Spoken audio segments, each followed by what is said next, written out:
Ya, terima kasih Anda masih bersama kami di Seputar Aceh. Pemirsa, tahun 2019 pemerintah pusat memberikan porsi dana desa untuk Kabupaten Aceh Besar lebih besar dibandingkan tahun 2018, yaitu 460 miliar rupiah dari tahun lalu 390 miliar rupiah.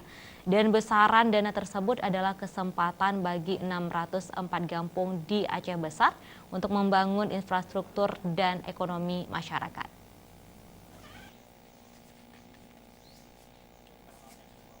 4 tahun sudah pemerintah pusat mengalokasikan dana desa untuk seluruh kampung di Indonesia. Penggunaan dana desa di Kabupaten Aceh Besar untuk saat ini lebih mengarah kepada perbaikan infrastruktur di kampung-kampung.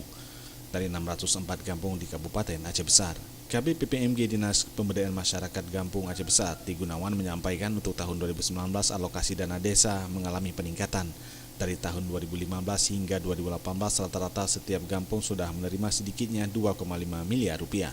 Dan secara keseluruhan dana desa pada tahun 2019 di Aceh Besar meningkat sebesar 460 miliar rupiah dibandingkan dari tahun 2018 yang hanya sebesar 390 miliar rupiah.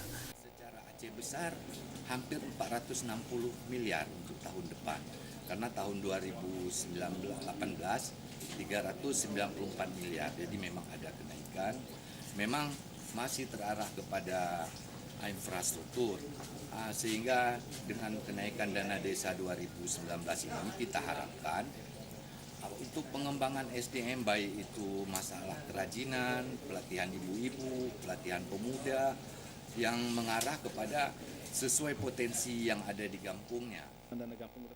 Ti Gunawan menambahkan keberadaan dana desa sangat penting untuk meningkatkan kapasitas SDM masyarakat dan ada kampung di daerah pelosok Aceh Besar yang masih rendah penyerapan dana tersebut disebabkan karena kondisi masyarakat.